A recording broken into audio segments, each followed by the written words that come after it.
Seanad an céad Seanad O'Donnell. Acknúmid gur maigid Ira the fault is fiha wrote a new agus gur maigid as a Veiland and Flay. Minister, you're very welcome for these statements, and I note and appreciate the fact that you've said you're coming with a listening ear. But much like my colleague Senator McFadden and indeed the other senators that have spoken, there is a wee sense of the deja vu to the contributions thus far.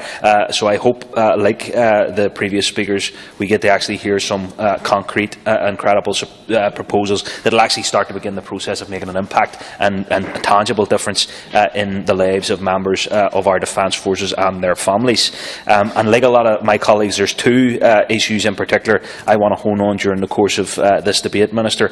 And the first is the erosion of our neutrality, and I disagree with my colleague Senator Crockwell in terms of what he said. And the second is the issue of working and pay conditions for defence force members. And in the first instance, many are deeply concerned that there has been a consistent drip-drip effect of measures that are incompatible with neutrality. A few months ago, Fine Gael MEPs produced a document which argued that our neutral position should be compromised in order to facilitate greater European integration. Several EU leaders, including Jean-Claude Juncker and Angela Merkel, have made it clear that they would like to see the establishment of an EU army in the future. I am also concerned that there is evidence that the European Defence Agency is commandeering funding streams such as those for small and medium businesses and social funding streams at EU level for defence projects. A number of these have been successful. This state has recently signed up to participation in PESCO projects, which many believe set the foundation for a greater EU defence integration and ultimately an EU army.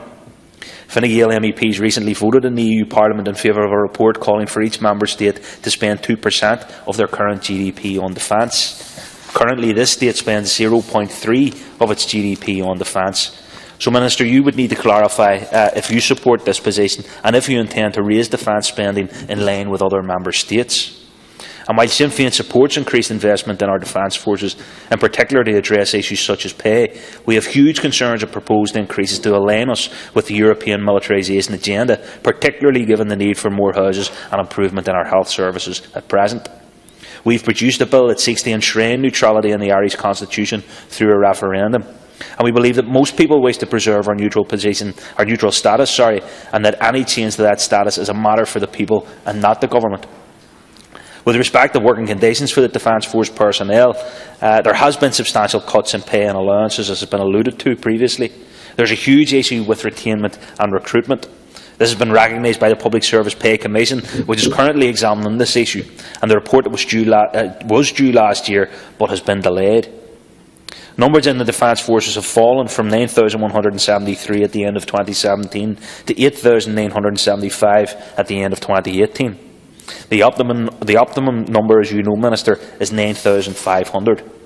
Experienced and trained staff are leaving in their droves for the private sector, where they can obtain better paying conditions. The Defence Forces have little or no collective bargaining rights. Currently, they are prohibited from joining or affiliating with a trade union and can't strike.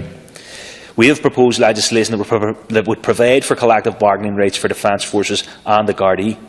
The EU Committee on Social Rights upheld a case taken by PD Fora, which is, of course, as we know, representative of the ordinary rank and file membership, to greater collective bargaining rights of Defence Force members, although it is also stated that the prohibition against strike was appropriate. Currently, members of the Defence Forces are exempt from the provisions of the Working Time Directive. They are required to work extensive hours at very short notice. And while many members accept this as a feature of the job to some extent, this issue has been exacerbated by the fact that highly expert personnel have left and those remaining have seen their workload increase. There are a number of cases being taken in relation to this matter, and the Government has said that there is an internal working group examining this, but refuses to give any further details as there are cases ongoing. To me, that sounds like a cop-out, Minister. The Government committed to bringing forward legislation on it in 2016, but as yet we have seen no progress.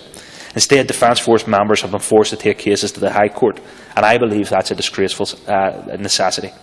Minister, I note your remarks too on Brexit, all two and a bit of them, and I have to say the last sentence in that relevant section of your statement does indeed unnerve me, because it says the Government's stated goal remains to ensure that the current on-island border arrangements are maintained to the greatest extent possible. That's not what the Government's saying. The Government's saying there will be no hard border on this island.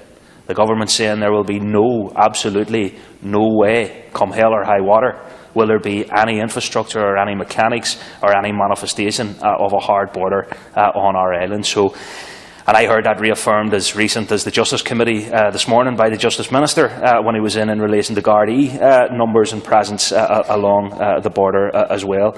So you perhaps might reassure me and reassure the people who will be listening and watching carefully, because I listened to Senator Crockwell even, and he's talking about war games on the border and preparing for this stuff. The border is people's backyards. The border is people's farming fields. It's stone bridges. It's country lanes. So I sure as hell hope we're not preparing in that fashion. And I understand, and I'm not saying in any way to be combative, Minister, or to undermine anything that you have to do but we have one stated clear position from government in relation to the return of any border, and then we have something that's a wee bit more opaque and a wee bit different from you here this afternoon. So you might take the opportunity to reassure me. I've mentioned to you before, and this is my last point, Minister, the opportunity or the approach from your department in looking at recruitment north of that invisible border. I attend a number of major events, festivals, maritime events and things like that, where there are big major organisations recruiting for membership, university, freshers' fairs and things like that. And I don't see the presence of the Defence Forces, despite there being a lot of interest among the community in the north. I get a lot of young men and women who would approach me because of my role in the Seanad to see if there are avenues that they can proceed along in terms of getting ladders of support and everything else that they might need. So what I might do, Minister, I appreciate that's coming at you a bit left field, what I might do is follow up in writing on that.